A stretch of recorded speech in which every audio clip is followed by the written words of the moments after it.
ನಮಗೆ ತಿಂಗಳು ಎಷ್ಟು ಅಂತ ಸ್ಕಾಲರ್ಶಿಪ್ ಬರ್ತಾ ಇದೆ. ತುಂಬ ಹೆಲ್ಪ್ ಆಗ್ತಿದೆ ಸ್ಟೂಡೆಂಟ್ಸ್ಗೆ. ಈಗ ನೋಡೋ ಇದರಲ್ಲೆಲ್ಲ ನಾವು ಕಾಂಗ್ರೆಸ್ ಬರುತ್ತೆ ಅಂತ ಎಲ್ಲ ಮಾತಾಡ್ತಾ ಇದ್ದಾರೆ. ಹಂಗಾಗಿ ಕಾಂಗ್ರೆಸ್ ಬರುತ್ತೆ ಅಂತ ನಮ್ಮ ಅಭಿಪ್ರಾಯ, ನಂಬಿಕೆ. ಅವರು ಸಂವಿಧಾನ ವಿರೋಧಿ ಇದನ್ನೇ ಮಾಡ್ಕೊಂಡು ಬಂದಿರೋದ್ರಿಂದ ನಾವು ಮೋದಿನೂ ಒಪ್ಪೋದಿಲ್ಲ, ಮತ್ತು ಫಸ್ಟ್ ಆಫ್ ಆಲ್ BJPಯ ಸಿದ್ಧಾಂತನೇ ನಾವು ಒಪ್ಪೋದಿಲ್ಲ. ನಮಗೆ ಈಗ ಕಾಂಗ್ರೆಸ್ಸಿಂದ ಬಂದಿರೋಂಥ ಹಕ್ಕು ಅಂದರೆ ಈಗ ನಮಗೆ ಬಸ್ ಪಾಸ್, ಯುವ ನಿಧಿ, ಕರೆಂಟ್ ಬಿಲ್, ಅನ್ನಭಾಗ್ಯದ್ದು ಎಲ್ಲ ಫ್ರೀಯಾಗಿ ಬರ್ತಾ ಇದೆ.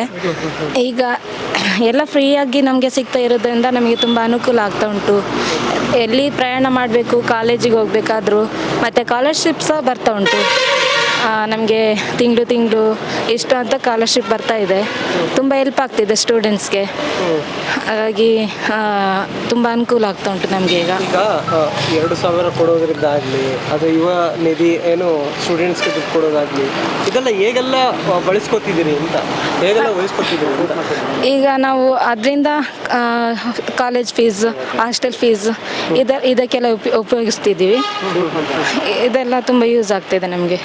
ಈಗ ಗೌರ್ಮೆಂಟಿಂದ ಕೊಡ್ತಾರಂಥದ್ದು ಉಪಯೋಗ ಬರ್ತಿದೆಯಾ ಅಂತ? ಹೌದು, ಬರ್ತಾ ಇದೆ, ತುಂಬ ಬರ್ತಾ ಇದೆ ಅಂತ. ಈಗ ಲೋಕಸಭಾ ಚುನಾವಣೆ ಬಂತಲ್ಲ, ಹೌದು. ಈಗ ಈ ಯೋಜನೆಗಳು ಮಹಿಳೆಯರು ತುಂಬ ಕಾಂಗ್ರೆಸ್ ಪರವಾಗಿ ಒಲವು ತೋರಿಸ್ತಾರೆ ಅಂತ ಅನ್ಸುತ್ತೆ. ಹೌದು, ತುಂಬ ಅನ್ನಿಸ್ತಾ ಇದೆ. ಯಾಕೆ ಕಾಂಗ್ರೆಸ್ ಬಗ್ಗೆ ಒಲವು ತೋರಿಸ್ಬೇಕು ಅಂತ ಅನ್ಸುತ್ತಾರೆ? ಅಂದರೆ ಹೆಚ್ಚು ಮಹಿಳೆಗೆ ಸಪೋರ್ಟ್ ಇದೆ ಕಾಂಗ್ರೆಸ್ಸಿಂದ. ಹೆಣ್ಮಕ್ಳಿಗೆ ಬಸ್ ಫ್ರೀ, ಎಲ್ಲ ಮಹಿಳೆ ಇದು ಗೃಹಲಕ್ಷ್ಮಿ ಅದೆಲ್ಲ ತುಂಬ ಉಪಯೋಗ ಆಗ್ತುಂಟು. ಹಾಗಾಗಿ ಹೆಣ್ಮಕ್ಳಿಂದ ತುಂಬ ಸಪೋರ್ಟ್ ಆಗ್ತಾ ಇದೆ. ಕಾಂಗ್ರೆಸ್ ಸಪೋರ್ಟ್ ಆಗುತ್ತೆ. ಅವರು ಕಾಂಗ್ರೆಸ್ ಅವರು ತುಂಬ ಹೆಲ್ಪ್ ಮಾಡಿದರೆ ಮಹಿಳೆಯರಿಂದ ತುಂಬ ಹೆಲ್ಪ್, ಅವರು ಸಹ ಸಪೋರ್ಟ್ ಮಾಡ್ತಾರೆ, ಓಟ್ ಹಾಕ್ತಾರೆ ಎಲ್ಲ. ಹಾಗೆ ಮಹಿಳೆಯರಿಂದ ಅವರು ಸಹ ಇವರು ನಮಗೆ ಬೇಕಾದದ್ದು ಎಲ್ಲ ನೀಡ್ತಾ ಇದ್ರೆ, ಸೌಲಭ್ಯ ಎಲ್ಲ ನೀಡ್ತಾ ಇದ್ರೆ ಹೆಣ್ಮಕ್ಳು ಸಹ ಹಾಗೆ ಓಟ್ ಹಾಕ್ತಾ ಇರ್ತಾರೆ, ಸಹಕರಿಸ್ತಾರೆ ಎಲ್ಲರೂ. ಇದರಿಂದ ಓವರಾಲ್ ಮಹಿಳೆಯರಿಗೆ ಹೆಲ್ಪ್ ಆಗಿದೆ ಅಂತ ಹೇಳ್ತಾರೆ. ಹೌದು, ಹಾಗಾಗಿ ಕಾಂಗ್ರೆಸ್ ಪರ ನಿಲ್ತಾರೆ ಈ ಸಲ. ಹೌದು, ಪಕ್ಕ ನಿಲ್ತಾರೆ ಎಲ್ಲ. ಕಾಂಗ್ರೆಸ್ ಪರ ಎಲ್ಲ ಓಟ್ ಹಾಕ್ತಾರೆ ಎಲ್ಲರೂ. ನಿಮ್ಮ ಹೆಸರು? ಕಾರ್ತಿಕ. ಹೌದು. ಇಲ್ಲಿ ನೋಡೋ ವಾತಾವರಣದಲ್ಲಿ ನಮ್ಮ ಇದರಲ್ಲಿ ನೋಡಿದರೆ ಕಾಂಗ್ರೆಸ್ ಬರ್ಬೋದು ಅಂತ ಇದೆ. ಅದೇ JS ಇವರು ಪಾಟೀಲ್ ಅವರು ಬರ್ತಾರೆ. ಅವ್ರು ಬರ್ಬೋದು ಅಂತ ನಮ್ಮ ಅಭಿಪ್ರಾಯ ಇದೆ. ಯಾಕೆಂದರೆ ನಮಗೀಗ ಇದುವರೆಗೆ ಮುಂಚೆ ಇದ್ದ ಸರ್ಕಾರ JDS ಇಂದ ಆಗಲಿ, ಇವರು ಕುಮಾರಸ್ವಾಮಿ ಅವರು, ನಮ್ಮದೊಂದು ಏನಿಲ್ಲ, ಒಂದು ಕರೆಂಟ್ ಲೈನ್ ಒಂದು ಇದು ಮನೆ ಸುತ್ತಲೂ ಇದೆ, ಅದೊಂದು ತೆಗೆಸಿಕೊಡಿ, ಅದೊಂದು ಮಾಡಿಕೊಡಿ ಅಂತ ಸಣ್ಣ ಪುಟ್ಟ ಕೆಲಸನೂ ಇದುವರೆಗೆ ಅವರಿಗೆ ಅರ್ಜಿ ಕೊಟ್ಟು ಅವ್ರ ಮನೆ ಬಾಗಿಲಿಗೆಲ್ಲ ಓಡಿ ಏನೇ ಮಾಡೋದು ಏನು ಪ್ರಯೋಜನ ಮಾಡಿಕೊಡ್ಲಿಲ್ಲ. ನಮ್ಮದು ಆಗಲಿಲ್ಲ. ಪ್ರಜ್ವಲ್ ಹತ್ರ ಕೊಟ್ಟರು ಆಗಿಲ್ಲ. ಎಲ್ಲ ಸಮಸ್ಯೆ ಅವ್ರು ಬಂದಾಗ ಹೇಳಿದ್ದೀವಿ, ಅವರು ಮನೆ ಬಡ್ಡೆಗೆ ಹೋಗಿದ್ದೀವಿ, ಎಲ್ಲ ಹೇಳಿದ್ದೀವಿ. ಆದರೆ ಇದುವರೆಗೆ ಅವರು ಆಯಿತು ಬರೀ ಭರವಸೆ ಹೇಳೋದು ಹೊರತು ಏನು ಒಂದು ಕೆಲಸ ಮಾಡಿಕೊಡ್ಲಿಲ್ಲ. ನಮ್ಮದು ರೋಡಿಂದು ಅಷ್ಟೇ. ಆಮೇಲೆ ಒಂದು ಈ ಥರ ಎಲ್ಲ ಇದೆ ಇವ್ರದ್ದು. ಇವ್ರು ಸುಮ್ಮನೆ ಭರವಸೆನೇ ಹೇಳೋದು ಹೊರತು ಯಾವ ಕೆಲಸ ಆಗ್ತಾ ಇಲ್ಲ. JDS ಸುಮ್ಮನೆ ಬರ್ತಾರೆ, ಸುಮ್ಮನೆ ಹೋಗೋದು ಅಷ್ಟೇ. ಒಂದು 4-5 ಸರಿ ನಾನು ಈ ಕುಮಾರಸ್ವಾಮಿ ಇದ್ದಾಗಲೂ ಅವ್ರಿಗೆ ಎಲ್ಲ ಮನೆಗೆಲ್ಲ ಹೇಳಿದೆ, ತೋರಿಸ್ದೆ. ಬಂದಾಗ ಒಂದ್ಸರಿ ನೋಡೋದು, ಆಯ್ತಪ್ಪ ಮಾಡ್ಕೊಡೋಣ ಅಂತ ಅನ್ನೋದು ಅಷ್ಟೇ, ಅಲ್ಲಿಗೆ ಕೈ ಬಿಡೋದು. ಕಾಟ ಎಲ್ಲ ಜಾಸ್ತಿ ಇದೆ ಅಂತ ಹೇಳಿದ್ರಪ್ಪ ಈ ಕಡೆ ಎಲ್ಲ. ಕಳೆದ 10-15 ವರ್ಷದಿಂದ JDS ಇದೆ, ಏನಾರ ಬಂದು ಮಾಡೋರು ಏನು ಮಾಡಿಲ್ಲ. ಸುಮ್ಮನೆ ಭರವಸೆ ಹೇಳೋದ್ರ ಹೊರತು ಏನು ಹಂಗೆ ಮಾಡ್ತೀವಿ ಹಿಂಗೆ ಮಾಡ್ತೀವಿ ಏನು ಮಾಡಿಲ್ಲ. ಎಷ್ಟು ಸಮಸ್ಯೆ ಇದೆ ಆನೆದು ಅಂದರೆ ಈಗ ನಮ್ಮ ಕಡೆ ಸ್ವಲ್ಪ ಪರವಾಗಿಲ್ಲ. ನಾವಿರೋ ಇದರಲ್ಲಿ ಅಂದರೆ ಆ ಕಡೆ ದೇವ್ರಗುಂದ, ಆ ಕಡೆ ದೇವಳಕೆರೆ, ಆ ಸೈಡೆಲ್ಲ ಇದ್ದಾರೆ. ನಮ್ಮ ಏರಿಯಾದಲ್ಲಿ ಅದು ಬಂದರೂ ಅಲ್ಲಿ ನಿಲ್ಲಕ್ಕಲ್ಲ, ಬರುತ್ತೆ. ಯಾವುದೋ ಒಂದು ವರ್ಷದಲ್ಲಿ ಒಂದ್ಸರಿ ಬರುತ್ತೆ, ಬಂದರೆ ಹೋಗ್ಬಿಡ್ತವೆ. ಬೇರೆ ಕಡೆ ಸಮಸ್ಯೆ ಇನ್ನು ಬಗೆಹರ್ದಿಲ್ಲ. ಈಗ ಇಲ್ಲೇ ಹೆಚ್ಚಿಗೆ ಹಳೆಬೆಲ್ಲೂರು, ಕೋಗ್ರಳ್ಳಿ ಈ ಇದರಲ್ಲೆಲ್ಲ ಭಾರಿ ಆನೆ ಇದು ಇದೆ, ನಮ್ಮ ಕೊಳ್ಳಳ್ಳಿ ಇದರಲ್ಲೆಲ್ಲ. ಆದರೂ ಅದು ಇಷ್ಟವರೆಗೆ ಎಲ್ಲ ಭಾರಿ ಇದು ಮಾಡಿದ್ರು, ಆದರೂ ಏನು ಪರಿಹಾರ ಇದು ಆಗಲಿಲ್ಲ ಯಾರಿಗೂ. ತುಂಬ ಬೇಸತ್ತು JDS ಬೇಡ ಅಂತಿದ್ದೀರಿ? ಹೌದು ಸರ್. ಯಾಕೆ ಶ್ರೇಯಸ್ ಪಟೇಲ್ ಹಾಕ್ಬೇಕು, ಈ ಸಲ ಕಾಂಗ್ರೆಸ್ ಹಾಕ್ಬೇಕು ಅಂತ? ಕಾಂಗ್ರೆಸ್ ಅಂದರೆ ಅವರು, ಯಾಕಂದರೆ ಇದುವರೆಗೆ ನಮಗೆ ಒಂದು ಗ್ಯಾರಂಟಿ ಆಗಲಿ ಏನಾದ್ರು ಅವರು ಹೇಳಿದ ಪ್ರಕಾರ ಎಲ್ಲ ಮಾಡಿದ್ದಾರೆ, ಕೊಟ್ಟಿದ್ದಾರೆ.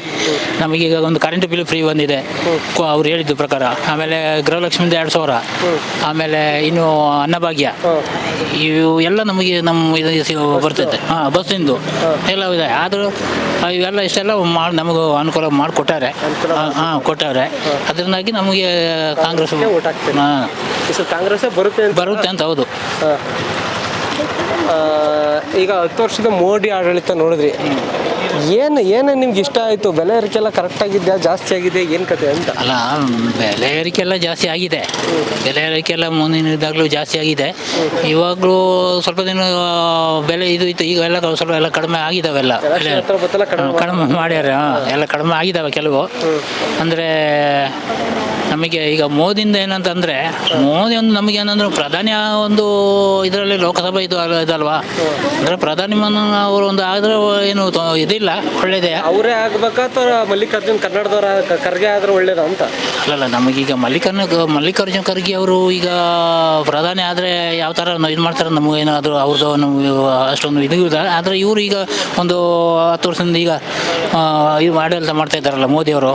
ಹಂಗಾಗಿ ಎಲ್ಲರೂ ಈಗ ಮೋದಿಯವರು ಬಾರಿ ಇದು ಮಾಡ್ತಾರೆ ಅಂತ ಪ್ರಧಾನಿ ಸುಮ್ಮನೆ ಅಂತಾರೆ.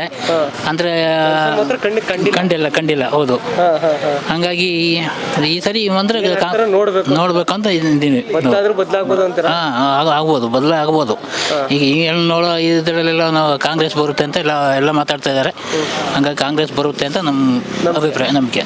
ಸರ್, ಸಕಲೇಶ್ಪುರದ ವಾತಾವರಣ ನೋಡಿದಾಗ ಈಗ JDS ಮತ್ತು ಇದು BJP ಎರಡೂ ಮೈತ್ರಿ ಆಗಿದ್ದಾವೆ. ಈ ಮೈತ್ರಿನ ನಾವು ವಿರೋಧ ಮಾಡ್ತೀವಿ. ಮತ್ತು ಜಾತ್ಯತೀತ ಜನತಾದಳ ಅಂತ ಹೇಳ್ಕೊಳ್ತಿರೋರು ಒಂದು ಸೆಕ್ಯುಲರಮ್ ಇಲ್ಲ. ಸೊ ಅವರು ಯಾವಾಗ ಬೇಕು ಅವರ ಇದನ್ನು ಚೇಂಜ್ ಮಾಡ್ತಾರೆ. ಸೊ ಅವ್ರ ಜೊತೆಗೆ ಕೋಮಾವಧಿ ಆಗಿರ್ತಕ್ಕಂಥ BJP ಈ ದೇಶದಲ್ಲಿ ಇವತ್ತು ಹಿಂದೆ ನಮ್ಮ ಸಂಸದಾದಂಥ ದಕ್ಷಿಣ ಕನ್ನಡ ಉತ್ತರ ಕನ್ನಡ ಜಿಲ್ಲೆಯ ಹೆಗಡೆ ಅವರು ಹೇಳಿಕೆ ಕೊಡ್ತಾರೆ, ಸಂವಿಧಾನ ಚೇಂಜ್ ಮಾಡಬೇಕು 400 ಸೀಟ್ ಬಂದ್ರೆ ಅಂತ. ಈಗ ಮೊನ್ನೆ ಹರಿಯಾಣದೊಬ್ಬರು ಅಭ್ಯರ್ಥಿ ಆಗಿರ್ತಕ್ಕಂಥ ಲೇಡಿ ಜ್ಯೋತಿ ಅಂತ ಏನೋ ಒಂದು ಸರ್ನೇಮ್ ಇದೆ, ಅವರು ಸಹ ಅದೇ ಥರ ಹೇಳಿಕೆ ಕೊಡ್ತಾರೆ. ಆದರೆ ಅವರಿಗೆ ರಾಜ್ಯಸಭೆ ಮತ್ತು ಲೋಕಸಭೆಯಲ್ಲಿ 400 ಸೀಟ್ ಬಂದರೆ ಸಂವಿಧಾನನೇ ಬದಲಾವಣೆ ಮಾಡ್ತೀವಿ ಅಂತ ಅಂತಾರೆ. ಹಾಗಾಗಿ ಇಲ್ಲಿ BJP ಮತ್ತು ದಳ ಏನು ಮೈತ್ರಿ ಆಗಿದ್ದಾವೆ ಅದಕ್ಕೆ ಸಂಪೂರ್ಣ ಸಕಲೇಶ್ವರದಲ್ಲಿರ್ತಕ್ಕಂಥ ಪ್ರಜ್ಞಾವಂತ ಮತದಾರರು ಅವರಿಗೆ ಈ ಸರಿ ವೋಟ್ ಮಾಡಲ್ಲ. ಮತ್ತು ನಮ್ಮ ಸಮುದಾಯದವರು ಅಷ್ಟೇ ಸಾಮಾನ್ಯವಾಗಿ ಯಾರು ಅವರಿಗೆ ಮಾಡಲ್ಲ ಈ ಸರಿ. ಹಾಸನ ಕ್ಷೇತ್ರದಲ್ಲಿ ಏನಾಗ್ಬೋದು ಅಂತ?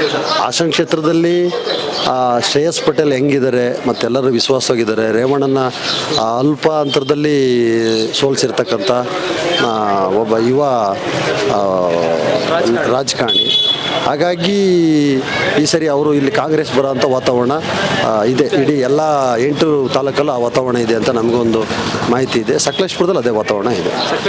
ಅತಿ ಹೆಚ್ಚು ದಲಿತರು ಇರುವಂಥ ಕ್ಷೇತ್ರ ಹೌದು. SC ಮೀಸಲು ಕ್ಷೇತ್ರ ಕೂಡ.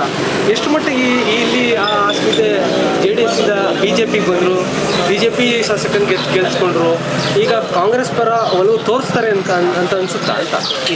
ಈಗ ಇಲ್ಲಿ ಏನಾಗುತ್ತಂದರೆ ಈಗ MLA ನೀವು ಅಸೆಂಬ್ಲಿ ಎಲೆಕ್ಷನ್ನೇ ಬೇರೆ ಮತ್ತು ಲೋಕಸಭೆ ಎಲೆಕ್ಷನ್ನೇ ಬೇರೆ ಆಗ್ತದೆ. ಇದು ದೇಶದ ಎಲೆಕ್ಷನ್ ನಡೀತಕ್ಕಂಥದ್ದು, ಲೋಕಸಭೆ ಎಲೆಕ್ಷನ್ ನಡೀತಿರೋದ್ರಿಂದ ಈ ಚಿತ್ರಣನೇ ಬೇರೆ ಇದೆ. ಇದ್ರ ಜೊತೆಗೆ ಅವರು BJಪಿಯವರು ಅಜೆಂಡಾ ಇರ್ತಕ್ಕಂಥದ್ದೇ ಬೇರೆ. ಸೊ ಹಾಗಾಗಿ ಇವತ್ತು ಇಲ್ಲಿರ್ತಕ್ಕಂಥ ಸಕಲೇಶ್ಪುರದಲ್ಲಿರ್ತಕ್ಕಂಥ ಈ ಮೀಸಲು ಕ್ಷೇತ್ರ ಆಗಿದೆ, ಇಲ್ಲಿರ್ತಕ್ಕಂಥ ದಲಿತರು ಎಲ್ಲ ಪ್ರಜ್ಞಾವಂತರಾಗಿದ್ದಾರೆ. ಯಾರು ಸಂವಿಧಾನ ವಿರೋಧಿಯಾಗಿ ಮಾತಾಡ್ತಾರೆ, ಅವರು ಸಂವಿಧಾನ ಚೌಕಟ್ಟಲ್ಲಿ ಕೆಲಸ ಮಾಡಿದ್ರು ಸಹ ಸಂವಿಧಾನ ವಿರೋಧ ಮಾಡಬೇಕು, ಬದಲಾವಣೆ ಮಾಡಬೇಕು ಅಂತ ಹೇಳ್ತಾರೆ. ಹಾಗಾಗಿ ಪ್ರಜ್ಞಾವಂತ ಎಲ್ಲ ದಲಿತರು ಈ ಸರಿ ಯಾವುದೇ ಕಾರಣಕ್ಕೂ BJP ಅಂತ ದಳಕ್ಕಾಗಲಿ ಮಾಡಲ್ಲ. ಶ್ರೇಯಸ್ ಪಟೇಲ್ 100% ಗೆಲ್ತಾರೆ. ಸರ್, ಇನ್ನೊಂದು ಮುಖ್ಯವಾಗಿ ಗ್ಯಾರಂಟಿ ಯೋಜನೆಗಳು ಎಷ್ಟು ಮಟ್ಟಿಗೆ ಇಲ್ಲಿ ಬಡವ ಜನಗಳಿಗೆ ಹೆಲ್ಪ್ ಆಗ್ತದೆ? ಎಲ್ಲರಿಗೂ ಹೆಲ್ಪ್ ಆಗ್ತದೆ. ಯಾವುದೇ ಫಲಾನುಭವಿಗಳು ಈಗ ಉದಾಹರಣೆಗೆ ಮನೆಯಲ್ಲಿ ಕುಟುಂಬಸ್ಥರಿಗೆ ಅವರಿಗೆ ಗಂಡ ಕೆಲಸ ಮಾಡೋಕ್ಕೆ ಬಂದಿಲ್ಲ, ಅವ್ರಿಗೆ ವೇಟ್ ಮಾಡಬೇಕಿತ್ತು, ಆ ದುಡ್ಡಲ್ಲೇ ಇದು ಮಾಡಬೇಕಿತ್ತು. ಆದರೆ ಈಗ ಒಂದು ಮಹಿಳೆಯರಿಗೆ 2,000 ದುಡ್ಡು ಕೊಡೋವಂಥದ್ರಿಂದ ಅವರಿಗೆ ದಿನನಿತ್ಯದ ಖರ್ಚಿಗೆ ಆಗ್ತಾ ಇದೆ. ಮತ್ತು ಅದ್ರ ಜೊತೆಗೆ ಅವ್ರೇನು ಸೇವ್ ಮಾಡಿಡಲ್ಲ, ಮತ್ತು ಸರ್ಕಾರಕ್ಕೆ ಹೋಗುತ್ತೆ ವಾಪಸ್ಸು ದುಡ್ಡಲ್ಲಿ. ಇಂಡೈರೆಕ್ಟ್ಲಿ ಟ್ಯಾಕ್ಸ್ ಕಟ್ತಾರೆ. ಅವ್ರು ಬಂದಂಥ ದುಡ್ಡನ್ನ ಅವರು ದಿನನಿತ್ಯ ಸಾಮಾನನ್ನು ಕೊಳ್ಳೋವಂಥದ್ದು. ಇನ್ನು ಮಹಿಳೆಯರಿಗೆ ಯಾವುದು ಬಸ್ ಉಚಿತವಾಗಿ ಮಾಡಿದ್ದಾರೆ. ಈಗ ಅವರು ಫ್ರೀಡಮಾಗೆ ಗಂಡನ ಹತ್ರ ಆಗಲಿ ಮನೆಯವ್ರ ಕಾಯಬೇಕಾಗಿಲ್ಲ, ಎಲ್ಲರೂ ಅವರು ತವ್ರ ಮನೆಗೆ ಬೇರೆ ಕಡೆ ಹೋಗ್ಬೇಕಂತಂದ್ರು ಅದರಲ್ಲೇ ಹೋಗ್ತಾರೆ. ಇನ್ನು ಯುವ ನಿಧಿ ಅಂತ ಮಾಡಿದ್ದಾರೆ, ಯುವ ನಿಧಿ ಸಹ ಕೆಲವರಿಗೆಲ್ಲ ಅದು ಉಪಯೋಗ ಆಗ್ತಾ ಇದೆ ಮತ್ತು ಬರ್ತಾ ಇದೆ. ಇನ್ಯಾವುದು ಕರೆಂಟು ಆಲ್ಮೋಸ್ಟ್ 90% ಇರ್ತಕ್ಕಂಥವ್ರು ಎಲ್ಲರೂ ತಗೋತಿದ್ದಾರೆ. ಈ BJP ಕಾಂಗ್ರೆಸ್ಸಲ್ಲಿ ಇರ್ತಕ್ಕಂಥವ್ರು ಅಥವಾ JDS ಅಲ್ಲಿ ಇರ್ತಕ್ಕಂಥವ್ರು ಎಲ್ಲರೂ ತಗೋತಿದ್ದಾರೆ. ಎಲ್ಲರಿಗೂ ಅದು ಉಪಯೋಗ ಆಗ್ತದೆ. ಆಗ್ತಾ ಇದೆ. ಈಗ ನಮ್ಮನಲ್ಲೂ ಅಷ್ಟೇ, ನಮ್ಮನಲ್ಲಿ ನಮ್ಮ 3 ಫ್ಯಾಮಿಲಿ ಇದೆ. 3 ಫ್ಯಾಮಿಲಿ ನಮಗೆ ತಿಂಗಳಿಗೆ 250, 300, 500 ರೂಪಾಯಿ ಬರೋದು. ಅದು ಫ್ರೀ ಆಗಿದೆ ಸರ್ಕಾರದಿಂದ. ಫ್ರೀ ಆಗಿರೋದ್ರಿಂದ ಮತ್ತಿನ್ನು ಮುಂದಕ್ಕೆ ಅನುಕೂಲ ಆಗುತ್ತೆ. ಇವತ್ತೇನೋ ಪ್ರಣಾಳಿಕೆ ಕಾಂಗ್ರೆಸ್ ಸರ್ಕಾರ ಏನೋ ಪ್ರಣಾಳಿಕೆ ಬಿಡುಗಡೆ ಮಾಡಿದೆ, ಅದು ಏನಂತ ಇನ್ನೂ ಸರಿ ಮಾಹಿತಿ ಗೊತ್ತಿಲ್ಲ. ಸೊ ಆ ವಿಚಾರವಾಗಿ ಈ ಸರಿ ಇದು ಆಗ್ಬೋದು ಅಂತ ಅನ್ನೋದು, ಶ್ರೇಯಸ್ ಪಟೇಲೇ ಬರ್ತಾರಂತ ಅನ್ನೋದು ಒಂದು. ಶ್ರೇಯಸ್ ಪಟೇಲ್ ಕರ್ನಾಟಕದಲ್ಲಿ ಮೆಜಾರಿಟಿ ಕಾಂಗ್ರೆಸ್ ಬರುತ್ತೆ ಅನ್ಸುತ್ತೆ. ಮೆಜಾರಿಟಿ ಕಾಂಗ್ರೆಸ್ ಬರುತ್ತೆ. ಈಗ 10 ವರ್ಷದ ಮೋದಿ ಸರ್ಕಾರದ ನೋಡಿದೆ, ಅದರಲ್ಲಿ ಕೇಂದ್ರ ಸರ್ಕಾರ ಅಂತ ಕರೆಯೋದು ಒಳ್ಳೆಯದಾಗಿಲ್ಲ. ಕೇಂದ್ರ ಸರ್ಕಾರದ ಆಡಳಿತ ನೋಡಿದರೆ ಅದರಲ್ಲಿ ಪ್ರಧಾನಿ ನರೇಂದ್ರ ಮೋದಿಯ ನೇತೃತ್ವದ ಕೇಂದ್ರ ಸರ್ಕಾರ 10 ವರ್ಷದಿಂದ ಆಡಳಿತ ಇಷ್ಟ ಆಯ್ತಾ, ಇಷ್ಟ ಆಗಿಲ್ವಾ? ಯಾಕೆ ಇಷ್ಟ ಆದರೆ ಯಾಕೆ ಇಷ್ಟ ಆಯಿತು, ಇಷ್ಟ ಆಗಿಲ್ಲ ಅಂದರೆ ಯಾಕೆ ಇಷ್ಟ ಇಲ್ಲ? ಮೋದಿ ಆಡಳಿತ ನಮಗೆ ಇಷ್ಟ ಆಗಿಲ್ಲ. ಅವರು ಸಂವಿಧಾನ ವಿರೋಧಿ ಇದನ್ನೇ ಮಾಡ್ಕೊಂಡು ಬಂದಿರೋದ್ರಿಂದ ನಾವು ಮೋದಿನೂ ಒಪ್ಪೋದಿಲ್ಲ, ಮತ್ತು ಫಸ್ಟ್ ಆಫ್ ಆಲ್ BJPಯ ಸಿದ್ಧಾಂತನೇ ನಾವು ಒಪ್ಪೋದಿಲ್ಲ. ಯಾಕೆ ಸರ್? ಇಲ್ಲ, ನಮಗದು ಅವರ ಸಿದ್ಧಾಂತ ನಮ್ಮ ಸಿದ್ಧಾಂತ ಒಪ್ಪೋದೇ ಇಲ್ಲ. ಅವರು ಪ್ರತಿ ಕ್ಷಣದಲ್ಲೂ ಸಂವಿಧಾನ ಬದಲಾವಣೆ ಮಾಡಬೇಕು, ಮತ್ತು SC STಗಳು ಮಕ್ಕಳು ಹಾಸ್ಟೆಲ್ ಫೀಸ್ನ ಕಟ್ ಮಾಡ್ತಕ್ಕಂಥದ್ದು, ಬೇರೆ ಬೇರೆ ಅವರು ಬೇರೆ ಥರ ಅಜೆಂಡಗಳು ಇದ್ದಾವೆ ಅವ್ರದ್ದು. ಸೊ ಈಗ ಅವರೇ ಸಂಸದರು ಹೇಳಂಗೆ 400 ಸೀಟ್ ಬಂದರೆ ಸಂವಿಧಾನ ಬದಲಾವಣೆ ಮಾಡಿಬಿಡ್ತೀವಿ, ನಮಗೆ 2 ಸದನದಲ್ಲಿ ಏನು ಮೆಜಾರಿಟಿ ಬಂದರೆ ಬದಲಾವಣೆ ಮಾಡ್ತೀವಿ ಅಂತ ಹೇಳ್ತಾರೆ. ಆದರೆ ಅವರು ಈ ದೇಶದೊಳಗೆ ಬದುಕ್ತಿದ್ದಾರೆ, ಈ ಸಂವಿಧಾನ ಒಪ್ಕೊಂಡಿದ್ದಾರೆ, ಬದಲಾವಣೆ ಮಾಡ್ತೀವಿ ಅಂತ ಹೇಳ್ತಾರೆ. ಸೊ ಹಾಗಾಗಿ ದೇಶದ ರಾಜಕಾರಣ ಇರಿದ್ರೆ ಈ ಸರಿ BJPನ ಸೋಲಿಸ್ಬೇಕು. ಸರ್ ಅದೇನೇ ಕೇಳ್ತೀನಿ. ಮತ್ತೆ ಈಗ ಮೋದಿ ಸರ್ಕಾರ, ಮೋದಿ ಗೌರ್ಮೆಂಟ್ ಪ್ರತಿ ವರ್ಷ ತನ್ನ ಗೆಲ್ಲಬೇಕಾದ್ರೆ ಒಂದೊಂದು ಆಶ್ವಾಸನೆ ಕೊಡ್ತಿತ್ತು. ಆ ಆಶ್ವಾಸನೆ ಈಡೇರಿಸಿದ್ದಾರೆ ಇಲ್ಲಿವರೆಗೂ? ಯಾವುದು ಈಡೇರಿಸಿಲ್ಲ. ಪ್ರತಿ ಸಲ ಒಂದೊಂದು ಭಾವನಾತ್ಮಕ ಸಂಬಂಧನ ಇಟ್ಕೊಂಡು, ಈ ಸರಿ ಯಾವುದು ರಾಮ ಮಂದಿರ ಅಂತ ಅನ್ನೋದು ಇಟ್ಕೊಂಡು, ಇನ್ಯಾವುದೋ ಬೇರೆ ಬೇರೆ ಇಟ್ಕೊಂಡು ಪ್ರತಿ ಸಲ ಒಂದೊಂದು, ಹಿಂದೆ ಪುಲ್ವಾಮಾ ದಾಳಿ, ಈ ಥರ ಪ್ರತಿ ಎಲೆಕ್ಷನಲ್ಲಿ ಒಂದೊಂದು ಅಜೆಂಡಾ ಇಟ್ಕೊಂಡು ಜನರಿಗೆ ಭಾವನಾತ್ಮಕ ವಿಚಾರ ಬಿತ್ತಿ ಅವ್ರು ಇದು ಮಾಡ್ತಿದ್ದಾರೆ. ಬಿಟ್ಟರೆ ಅವ್ರು ರಿಯಾಲಿಟಿಯಾಗಿ ಜನರಿಗೆ ತಲುಪುವಂಥ ವ್ಯವಸ್ಥೆನ ಯಾವುದು ಮಾಡ್ತಾರೆ ನಮಗೆ ಗೊತ್ತಿರಂಗೆ. ನನಗಿರೋ ಮಾಹಿತಿ ಪ್ರಕಾರ ಯಾವುದೋ ಅವ್ರ ಕಡೆಯಿಂದ ಅನುಕೂಲ ಆಗಿಲ್ಲ, ಯಾವುದು ಅನುಕೂಲ ಆಗಿಲ್ಲ. ರೋಡ್ ಮಾಡ್ತೀವಿ ಅಂತಾರೆ, ಅದು ಮಾಡಿದೀವಿ ಅಂತಾರೆ, ಇದು ಮಾಡಿದೀವಿ ಅಂತ ಹೇಳಿದ್ರೆ ಹೌದು ರೋಡು ಬೇಕು, ಎಲ್ಲದೂ ಬೇಕು ಟೈಪ್. ಹಾಗಾದರೆ ಜನಸಾಮಾನ್ಯರಿಗೆ ನೇರವಾಗಿ ಸಿಗ್ತಕ್ಕಂಥದ್ದು ಯಾವುದಾಗಿದೆ? ಈಗ ಇವರು ಯಾವುದು 6,000 ರೂಪಾಯಿ ಯಾವುದು ಪ್ರಧಾನಮಂತ್ರಿ ಸನ್ಮಾನ್ ಯೋಜನೆದು ಕೊಡ್ತಾರೆ, ಆದರೆ ಅದು ಎಷ್ಟು ತಿಂಗಳಿಗೆ ಬಿಡುಗಡೆ ಆಗ್ತದೆ? 6 ತಿಂಗಳಿಗೆ 7 ತಿಂಗಳಿಗೆ ಒಂದ್ಸರಿ ಬಿಡುಗಡೆ ಆಗ್ತದೆ. ಅಷ್ಟೋ ತನಕ ರೈತ ಕಾಯ್ತಾ ಕೂರ್ಬೇಕಾ? ಸೊ ಹೀಗಾಗಿ ಶಾಂತರಾಜು ಅಂತ. ಶಾಂತ